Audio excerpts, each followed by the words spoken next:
Hello everyone, कैसे हैं आप लोग। उम्मीद करता हूँ आप लोग अच्छे होंगे, स्वस्थ होंगे और अपना अध्ययन अच्छे से कर रहे होंगे। मैं धर्मेंद्र पटेल आप सभी को अपने यूट्यूब चैनल डीपी स्टडीएम में तहे दिल से स्वागत करता हूँ। आप लोगों से चंद बातें करना चाह रहा हूँ, उसी के बाद अपने टॉपिक को चाह रहा हूँ। ठीक है, बातें क्या है, हम आप लोग को जितना पढ़ा रहे हैं, चाहे अनसॉल्व्ड पेपर हो, चाहे अति महत्वपूर्ण प्रश्नों की श्रृंखला मैथ की हो या हिंदी हो, अगर आप हमारे साथ जितना हम पढ़ाएं उतना आप लोग पढ़ लोगे ना, आप एग्जाम हॉल में बैठोगे तो पूरा का पूरा क्वेश्चन करके आओगे। करने के बाद आप लोग जब बाहर निकलो बहुत अच्छा फील होगा। ठीक है, इसीलिए आप लोग प्रेजेंट टाइम में किसी से बातें ना करके सिर्फ अपने टारगेट पर, ठीक है, अपने टारगेट पर चलिए। आपको टारगेट क्या है, 95% है। आप लोग मोबाइल चला रहे होगे तो आप ज़्यादा से ज़्यादा समय अपना रील पे देखते हो।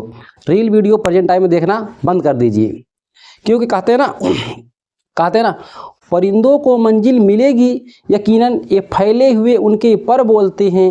वो लोग अक्सर खामोश रहते हैं जिनके ज़माने में हुनर बोलते हैं। ठीक है, तो आप लोग खामोशी से पढ़िए और अच्छा नंबर लाइए। जिस दिन रिजल्ट आएगा उस दिन आपको ठीक फील होगा, उस दिन सबको पता चलेगा आप पढ़ रहे हैं या नहीं पढ़ रहे हैं। ठीक है, आइए शुरू करते हैं। हम लोग पढ़ रहे थे क्या, अनसॉल्व्ड पेपर। ये हमारा क्या है, अनसॉल्व्ड पेपर है। ठीक, आज पेपर 4 का पढ़ेंगे, क्वेश्चन नंबर मार्क नंबर 6 है। ठीक, आज 6 नंबर वाले क्वेश्चन पढ़ेंगे जो आपको 3 क्वेश्चन पूछे जाते हैं। आइए शुरू करते हैं। क्वेश्चन पहला क्या है हमारा, देखो सभी क्वेश्चन आपके स्क्रीन पे है। ये पहला सवाल आपको दिया है, दो चर रेखीय समीकरण युग्म से 23 का, ठीक 23 क्या दिया है, 3x minus 5y minus 4 is equal to 0। इस चार को इस साइड ले जाइए तो एक समीकरण बना दीजिए, 3x माइनस 5y माइनस क्या हो जाएगा 4 प्लस हो जाएगा 4। ये हमारा इक्वेशन 1 हुआ। अब दूसरा क्या दिया है, 9x बराबर 2y प्लस 7, ये हुआ। अब देखो इसे भी एक समीकरण बना लीजिए, 2y को इस साइड ले आइए, 9x minus 2y equal to 7। Equation क्या हुआ, 2 हुआ। ठीक, अब देखिए चाहे इसे प्रतिस्थापन विधि से हल कीजिए चाहे विलोपन विधि से, तो हम कहेंगे आप लोग इसे क्या करेंगे, एक विधि लगाइए चाहे जो विधि लगा दीजिए। देखिए इसका गुणांक क्या है, 3x है, इसका गुणांक क्या है, 9x है। अगर हम इसमें 3x से इस समीकरण में गुणा कर दें तो ये भी 9x हो जाएगा। उसी में क्या करेंगे, इसमें से इसे क्या करेंगे, घटा देंगे। आइए देखते हैं समीकरण 1 में, समीकरण 1 में 3 से गुणा करने पर, 3 से गुणा करने पर देखिए 3 से गुणा करने का मतलब इस साइड भी और इस साइड में भी, क्योंकि समीकरण पूरा है 3 से। ठीक, 3 त्रिका 9x माइनस 3 पचे 15,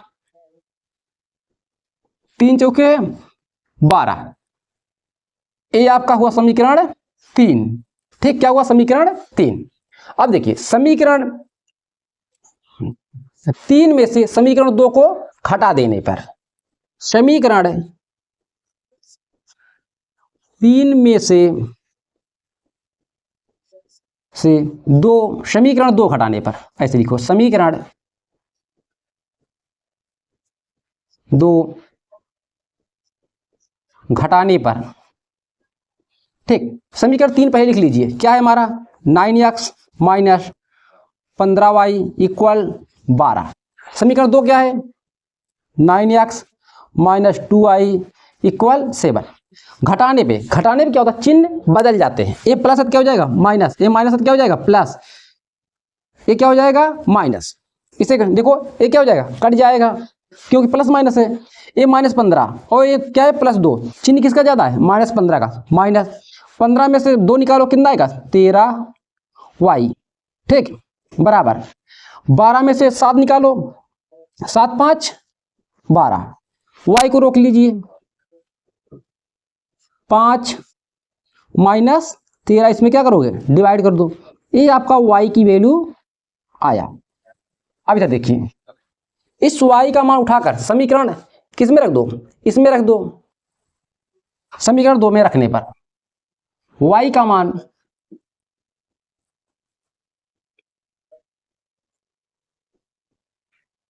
समीकरण 2 में रखने पर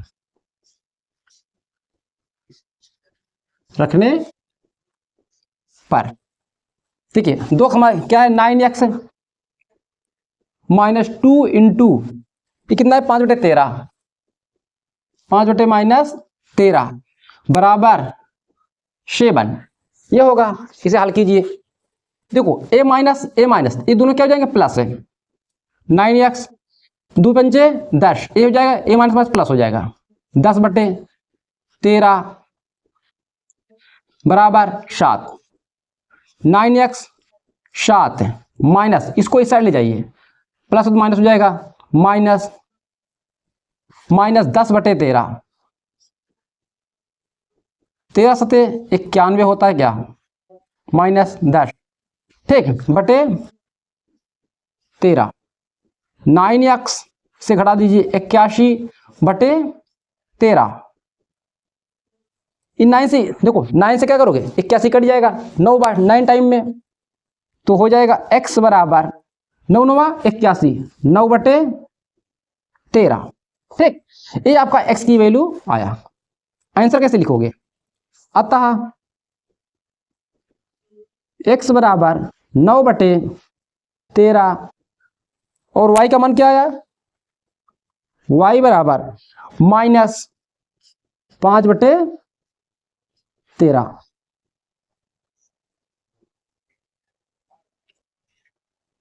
ये आपका हुआ आंसर ठीक, नोट कर लीजिए। फिर चलते हैं नेक्स्ट क्वेश्चन, सवाल नंबर 23 का अथवा। ये आपको क्या भाषा पे आधारित सवाल है। देखिए क्या कर रहा है, 2 अंकों की एक संख्या और इसके अंकों को उलटने पर बनी संख्या का योगफल 66 है। मतलब 2 अंकों की एक संख्या है, उससे उलट देंगे तो उसका योगफल क्या हो जाएगा, दोनों को जोड़ दे तो कितना हो जाएगा 66 हो जाएगा।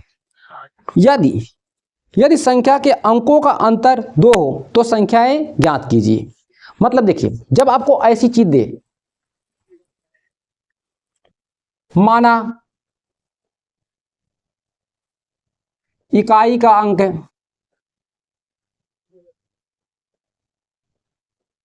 अंक x और दहाई का अंक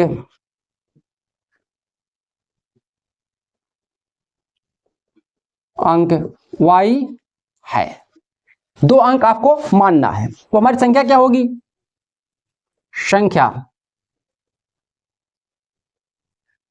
हमारी संख्या क्या होगी, देखो इकाई x है, x दहाई क्या है y, तो क्या हो जाएगा 10y ठीक, इस संख्या हुई। अब से क्या कर संख्या को उलटने पर ठीक, संख्या कर अंकों को उलटने पर, अंकों को उलटने पर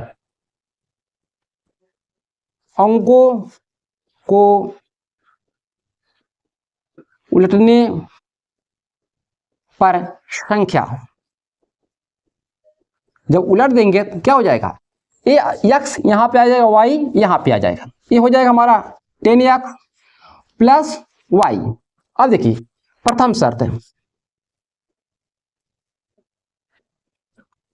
प्रथम शर्त क्या कर रहा है, इसे और उसे जोड़ दे, संख्या ये दोनों संख्याओं को जोड़ दे, क्या हो जाए 66 हो जाएगा जोड़ने पे ठीक, 66 है। जोड़िए 10y plus x plus 10x plus y equal to 66 है। जोड़िए ये कितना हो जाएगा 11y प्लस ये कितना हो जाएगा 11x बराबर 66, 11 कॉमन ले लीजिए, y प्लस x बराबर 66, 11 तो भाग दो क्या हो जाए 11 छके 66, y प्लस x बराबर 6। ये आपका हुआ इक्वेशन 1, इक्वेशन 1 हुआ। देखिए भाई अब क्या कर, द्वितीय शर्त है, द्वितीय शर्त क्या कर रहा है, हाँ अंकों का अंतर 2 है, अंकों का अंतर 2 है। जब आपको अंतर देना कुछ ना पता चले ना, आप दहाई में से इकाई को घटा दीजिएगा ठीक है। y माइनस एक्स बराबर 2। ये समीकरण आपका हुआ 2। अब देखो दो समीकरण बन गए ना, समीकरण 1 और 2 को क्या करेंगे, जोड़ने पर समीकरण 1 और 2 जोड़ने पर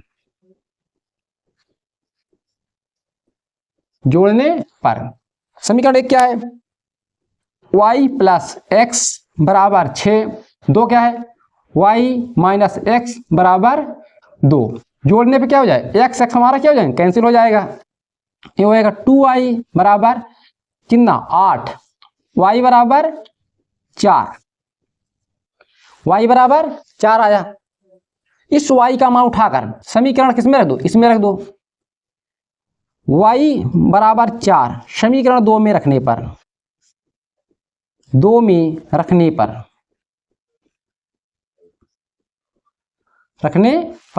चलो भैया रखिए, हो जाएगा 4 माइनस एक्स बराबर 2, माइनस एक्स बराबर इधर जाएगा तो घट जाएगा -2, 4 में से हो जाएगा तो x बराबर आएगा 2। ठीक, x बराबर 2 आया। संख्या हमारी क्या है, संख्या हमारी ये है, लिखो संख्या कितना है 10y plus x, 10 into Y का मान 4, x का मान 2, ये 10 चौके 40, 40 2 42, या ये संख्या होगी। दूसरा जो हम उलट के लिखे हैं, ठीक, ये संख्या होगी। ठीक है, अंकों को उलटने पर संख्या, अंकों को उलटने पर संख्या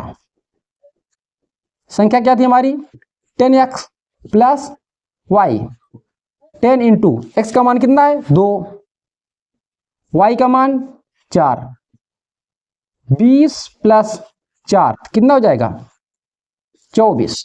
ठीक, हम लिखेंगे आंसर, पहले इसे लिखिएगा तब इसे लिखिए, उसी बात इसे लिखिएगा आंसर। अतः संख्या 42 अथवा 24, ठीक है 24 है, यही आपका आंसर हुआ। आप लोग इसे अच्छे से ब्रैकेट में बंद कर दीजिए, नोट कर लीजिए। क्वेश्चन नंबर 24 देखिए, ये आपका ऊंचाई और दूरी से है। ये सवाल आपके स्क्रीन पर देखिए और पढ़िए, हम आपको फिगर बना के समझा रहे हैं। ठीक, इसी पे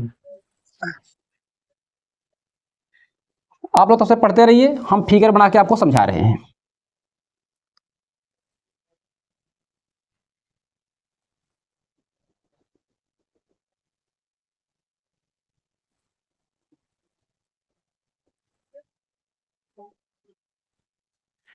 सी डी ई, इस सवाल क्या कर रहा है, एक मंदिर की ऊंचाई ये 15 मीटर है, बता रहे क्या चीज है 15 मीटर है। ये भी हमारा क्या होगा 15 मीटर।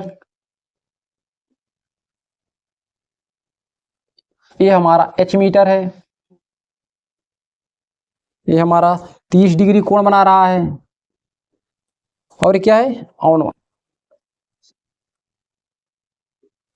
ये हमारा 45 डिग्री कोण बना रहा है, मतलब ये कितना हो जाएगा 45 डिग्री।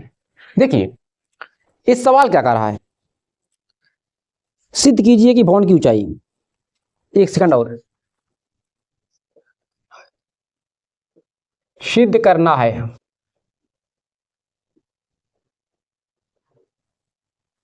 भवन की ऊंचाई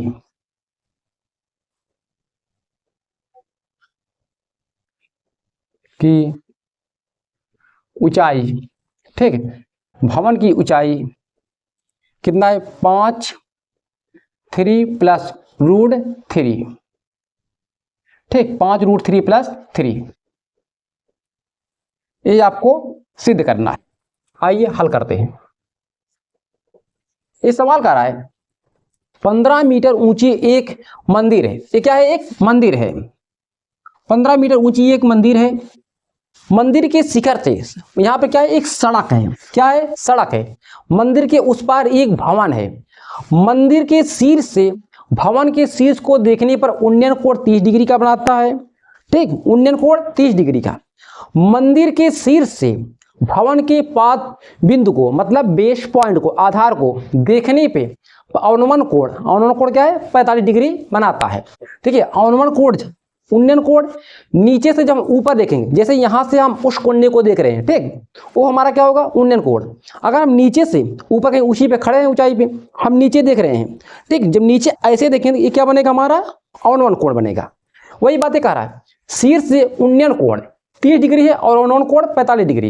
ये 45 से तो हमारा क्या हो जाएगा, 45 हो जाएगा। हमें इस भवन की ऊंचाई सिद्ध करके बताना है। अब देखिए, आपको मंदिर की ऊंचाई यहां से यहां तक 15 दिया है, ई से डी तक के 15 है, और क्या ये सड़क है, तो उसके बाद भवन है। जो ये दूरी होगा वही दूरी ए भी होगा, ठीक, वही दूरी ए भी होगा, मतलब इसकी जो गैप होगी इतनी दूरी ए भी होगा। तो हमने इतना दूरी 15 हो गया, यहां से यहां तक दूरी हमने एच मान लिया। अब तो भवन की पूरी ऊंचाई क्या हो जाएगी, एच प्लस 15 हो जाएगी। भवन की पूरी ऊंचाई क्या हो जाएगी, एच प्लस 15 दिया है, दिया है। मंदिर की ऊंचाई, मंदिर की ऊंचाई 15 मीटर, ठीक, ऐसे लिखिए आप, डीई बराबर बीसी बराबर 15 मीटर और ए बी बराबर एच माना, ठीक है। तो भवन की ऊंचाई क्या हो जाएगा, A B plus B C. A B क्या है, एच, बी सी कितना है, 15, ठीक, 15 है, 15 कम सही बन रहा है क्या, 15।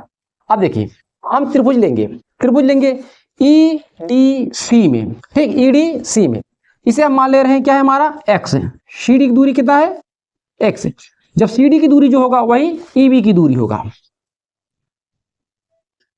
सी डी बराबर बीई बराबर एक्स माना, ठीक है। त्रिभुज ईडीसी में, ईडीसी में, ईडीसी में क्या होगा, tan 45, tan थीटा बराबर क्या होता है, लंब बटे आधार। लंब कितना है, डीई, आधार कितना है, डीसी, डीसी। tan 45 का मान 1, डीई 15, डीसी एक्स, तो यहां एक्स बराबर 15 मीटर, एक्स बराबर 15 मीटर, ये आया। अब देखो इधर, इसके बाद यहां पे अब हम देखो त्रिभुज कौन सा लगा देंगे, त्रिभुज ए बी ई में, त्रिभुज ए बी ई में क्या हो जाएगा, tan 30 डिग्री इक्वल लंब बटे आधार। लंब क्या है, ए बी, आधार ई बी या BE, A B H BE X, इसका मान क्या होगा 1/√3 एच, एक्स का मान 15, एच का मान आएगा यहां से 15√3, ठीक। इसको यहां पे गुणा कर दो, एच रहने दो, इसका ये √3 का क्या करो, परमीकरण कर दो, परमीकरण, तो ये हो जाएगा 15√3/3, तो h का मान आएगा 3 × 15, 5√3 मीटर। भवन की ऊंचाई हमने क्या माना, ये माना है, भवन की ऊंचाई क्या है, h + 15, h का मान क्या है 5 √3 प्लस 15 मीटर। 5 कॉमन ले लीजिए, क्या आएगा? √3 प्लस 3 मीटर। देखो आपको इसे क्या √3 आगे किया है, प्लस में इसको आगे कर दो, इसको यहाँ पे कोई फर्क नहीं पड़ेगा। 5 3 प्लस √3 मीटर। ठीक, आपको यही सिद्ध करने के लिए कहा था। लिखो इति सिद्धम, इति सिद्धम। ठीक, ये सवाल नोट कर लीजिए, बहुत अच्छा सवाल। सवाल नंबर 24 का अथवा। ए भी हमारा ऊंचाई और दूरी से है। ये आपको दिया है फिगर, फिगर नहीं दिया है, ये बोल रहा है कोई ये क्या एक भवन है, ये क्या है एक भवन है, और यहाँ से ए से सी तक ये कोई एक मीनार है। वही सवाल पूरा कर रहा है। भवन के शीर्ष से मीनार के शीर्ष को देखने पर उन्नयन कोण 60 डिग्री का बना रहा है। उन्नयन कोण कितने डिग्री का? 60 डिग्री का। उसी बात कर रहा है, भवन के शीर्ष से मीनार की पाद बिंदु को मतलब आधार को देखने से 45 डिग्री का अवनमन कोण बना रहा है। तो आप भवन की ऊंचाई ज्ञात कीजिए।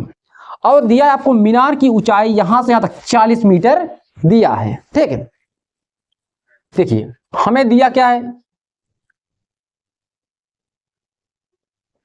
दिया है मीनार की ऊंचाई,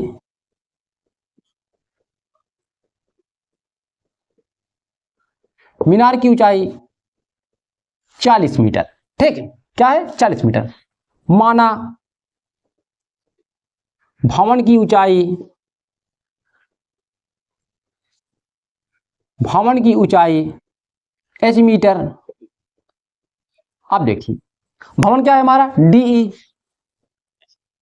DE हमारा h है, हमारा BC भी क्या होगा? h होगा, क्योंकि जो दूरी a होगी वही दूरी a भी होगी। BC बराबर h मीटर। ठीक, उसी के बाद जब हमारा ये पूरा कितना है, AB हमारा 40 है, AB बराबर 40 मीटर, पूरा इतना h हो गया, यहां से यहां तक h हो गया, और यहां से यहां तक 40 है। AB कितना हो जाएगा हमारा? AB हमारा कितना हो जाएगा? AB बराबर हो जाएगा हमारा AC माइनस BC। AC कितना हमारा है? 40, AC 40, BC हमारा कितना है? H। देखो H, BC माने H ना, H मीटर, मीटर। ठीक है, मीटर है। अब देखो हम कौन सा त्रिभुज लेंगे? EDC में हमने देखो DC बराबर EB, DC बराबर BE क्या माना? x मीटर माना, AB मान लिया। ठीक, अब त्रिभुज क्या है? EDC में, EDC में लगाओ tan 45, tan 45 क्या होता है? tan थीटा लंब बटे आधार। लंब क्या है? DE, आधार DC। ठीक, DE H आधार, x tan 45 का मान 1, या चपान x मतलब x बराबर h, h आया। अब देखो त्रिभुज ABE में आप ये वाला त्रिभुज लेंगे। ठीक, त्रिभुज ABE में क्या हुआ? tan 60, क्या हुआ? tan 60 लंब बटे आधार। लंब हमारा क्या? AB, आधार BE, tan 60 का मान √3। ठीक, AB का मान, AB का मान देखो हम कहाँ निकाले? यहां निकाले ना,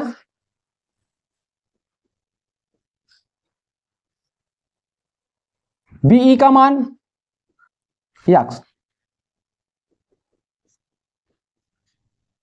x का मान हमने क्या निकाला? h है, h। इसको इसमें गुणा कीजिए,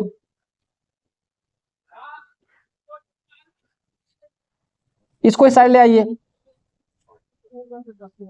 h √3 प्लस h बराबर 40। h का मान ले लीजिए, √3 प्लस 1 बराबर 40। देखो इसको क्या करेंगे, h को रोक लेंगे, √3 + 1 को इसमें क्या करेंगे, डिवाइड कर देंगे, डिवाइड हो जाता है, जानते हो 40/√3 + 1। अब इसका क्या करो, परमीकरण कर दो। जब परमीकरण करोगे ना, ये प्लस क्या चिन्ह इसका माइनस हो जाएगा, क्या हो जाएगा, माइनस 40√3 + 1, ये आपका बनेगा √3 + 1, सॉरी ए माइनस, ठीक, परमीकरण चिन्ह बदल जाता है, √3 - 1।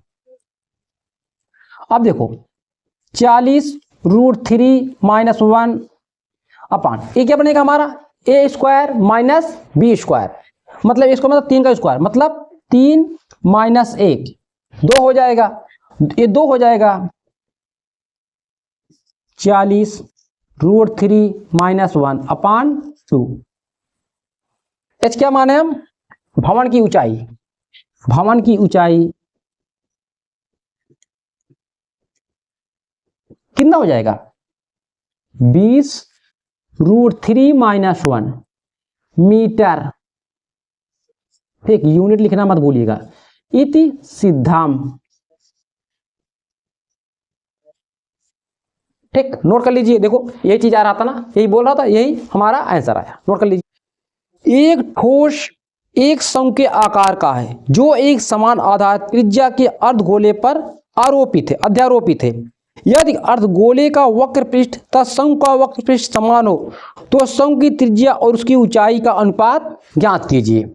देखिए एक आ रहा है सवाल, ये कोई क्या है, एक अर्धगोला है, ठीक, ये लाइन क्या है, एक अर्धगोला है, इसके ऊपर एक शंकु रखा गया है, ठीक, एक क्या है, शंकु है, बोल रहा है जो इसकी व्यास होगा वही उस शंकु का भी व्यास होगा, मतलब व्यास बराबर त्रिज्या क्या होंगी, बराबर होंगे। कह रहा है इसकी त्रिज्या और इसकी ऊंचाई का अनुपात क्या होगा, जबकि अर्धगोले का वक्र पृष्ठ और शंकु का वक्र पृष्ठ क्या है, समान है, ठीक है, क्या है, समान है। देखो शंकु जो होता है ये वाली ऊंचाई को एच बोलते हैं, ठीक, और जो ये वाली ऊंचाई हमने यहाँ पर लिख रखा है इसे बोलते हैं यल मतलब तिरछी ऊंचाई होता है। तिरछी ऊंचाई क्या होता है, तिरछी का हो या तिर्यक ऊंचाई का हो, तिर्यक ऊंचाई यल से डिनोट करते हैं, ठीक, एल बराबर होता है h² + r², ठीक, ये होता है हमारा फार्मूला एल का। देखिए हमसे क्या कर रहा है, इसका वक्र पृष्ठ और इसका वक्र पृष्ठ समान है, यही कर रहा है ना, हाँ, शंकु अर्धगोले का वक्र पृष्ठ, अर्ध गोले का वक्र पृष्ठ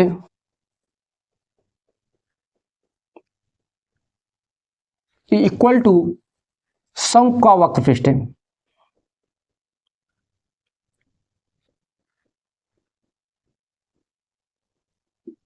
वक्र पृष्ठ, ठीक, अर्धगोले का वक्र पृष्ठ क्या होता है, 2πr², शंकु का वक्र पृष्ठ होता है πrl, एल कौन है, ए वाली तिर्यक ऊंचाई वाली। देखो ये 2 आर है, एक आर है, एक आर क्या हो जाएगा, कैंसिल हो जाएगा, पाई से पाई कैंसिल हो जाएगा, क्या बचेगा, 2r बराबर यल, यल की वैल्यू ये है 2r, एल का मान क्या है h² + r², h² + r², क्या करोगे, दोनों पक्षों का वर्ग कर देने, करंडी हटाने क्या करेंगे, करंडी को हटाने के लिए क्या करेंगे, दोनों पक्षों का वर्ग, दोनों पक्षों का वर्ग करने पर ये क्या हो जाएगा, 2r का वर्ग, इसका वर्ग करोगे करंडी हट जाएगा, h² + r², ये हो जाएगा हमारा 4r², ठीक, कितना हो जाएगा 4r² बराबर h² + r², इसको इस साइड ले आओ, इसमें इस साइड ले आओ, 4r² - r² बराबर h², इसे घटा दीजिए, 3r² बराबर h²। देखो इसको हम ऐसे भी लिख सकते हैं r² अपान एच स्क्वायर बराबर 1/3। ठीक, ऐसे लिख सकते हैं। इसका क्या लिखें, वर्गमूल ले लो, r अपान एच। जब वर्गमूल लेंगे 1/3, 1 का वर्गमूल निकल आएगा पर h का नहीं निकलेगा, तो इसे बोलेंगे r अनुपात h 1/√3। यही आपसे रेशियो पूछा था। ठीक, यही आपका आंसर हुआ। नोट करिए। फिर चलते फिर अथवा लेते हैं। सवाल नंबर 25 का अथवा। ये क्या कर रहा है, 21 सेमी त्रिज्या वाली एक वृत्त का चाप केंद्र पर 60 डिग्री का कोण अंतरित करता है। चाप द्वारा बनाए गए त्रिज्यखंड का क्षेत्रफल ज्ञात कीजिए। देखिए, ये सवाल आपके वृत्तों से संबंधित क्षेत्रफल का है। हमने बड़े अच्छे ढंग से आप लोग को अपने इसी YouTube चैनल पर पढ़ाए हैं। ठीक, जो बच्चे अभी तक नहीं देखे हैं या जो देखे हैं, एक बार पुनः जाके उस वीडियो को देखें। ठीक, वृत्तों से संबंधित क्षेत्रफल प्लेलिस्ट अलग से बनी है, आप देख लोगे ना, आपके जितने भी सवाल पूछेगा लगभग उसी के अंदर आएगा। सिर्फ जानते हो क्या है, भाषा वही होगी, सिर्फ संख्या बदलेगा बस।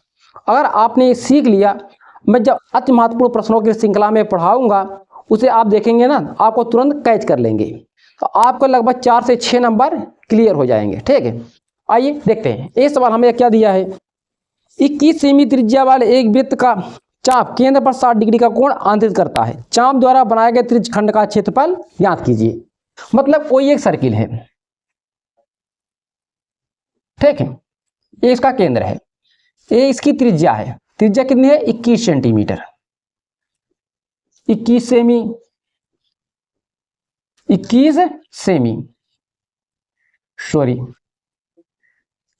सेमी जो त्रिज्या बना, ये कितने डिग्री कोण बना रहा है, 60 डिग्री का कोण बना रहा है। ये केंद्र है। आपसे पूछ रहा त्रिज्यखंड का क्षेत्रफल ज्ञात कीजिए। हमें दिया क्या है, त्रिज्या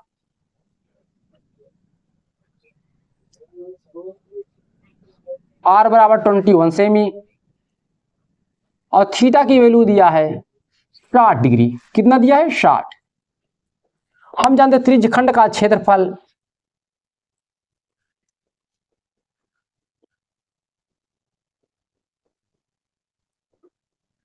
बराबर होता है theta upon 360 into pi r square. यही फार्मूला होता है। फार्मूला आप लोग सभी कंसेप्ट को क्लियर रखिएगा, तभी आप एग्जाम में कर पाओगे। थीटा की मान दिया 60, 360, पाई का मान 22/7, ये आपको याद होना चाहिए। r का मान 21 का वर्ग, 0 से 0, 6 छंगे 36। ठीक, ये आएगा 1/6, 22/7, 21 इंटू 21।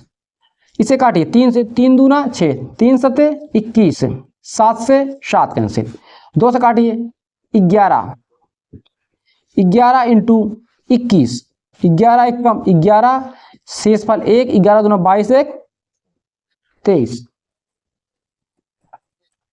Semi square. यही आपका आंसर हुआ। उम्मीद करता हूं आप लोग को वीडियो अच्छा लगा होगा। अगर वीडियो अच्छा लगा कृपया एक लाइक, सब्सक्राइब और एक प्यारा सा कमेंट जरूर करें। ठीक, तब तक अपना ध्यान रखें, अच्छे से पढ़ते रहिए। मिलते हैं नेक्स्ट वीडियो में।